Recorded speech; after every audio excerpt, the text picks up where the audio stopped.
영화에 보면 우리 아동이 이런 얘기를 하죠. 어른들을 믿으면 안 돼. 어른들을 믿으면 네가 죽는 거야.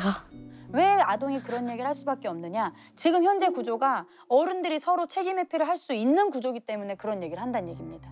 이 사건 터지고 나서 그 다음에 울산 사건 기억하실 거고 가방에서 사망한 아동이라던가 합동조사라는 표현이 나오고 분리조치라는 표현이 나오고 그런데 실제로 아동은 분리되지 않았고 그래서 아동이 죽어야 끝나는 일이 계속 반복되고 있다는 거죠.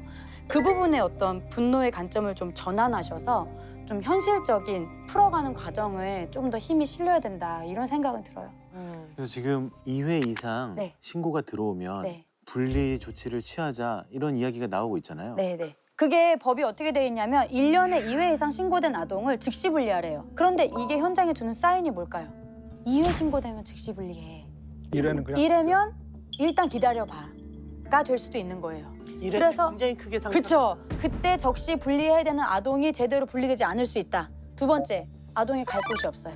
우리나라의 학대 피해 아동 쉼터가 다 만드는 거 포함하면 100개 좀 넘는다고 합니다. 그런데 여기에 보호되는 아동의 숫자가 연간 한 1,050명 정도 돼요. 그런데 여기에 재원하는 아동의 숫자가 한 390명. 그러니까 자리가 600명 남는데 2회 신고되면 즉시 분리된다고 생각해 보세요. 재학대 아동 숫자가 2,700명이 넘어요. 2,700명은 갑자기 기계적으로 분리해내면 얘네 어디 가서 삽니까?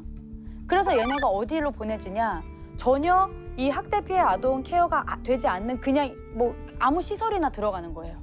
아동 학대에 관련된 어떤 여러 가지 문제를 얘기하기 전에 기본 베이스가 아예 없네요. 맞아.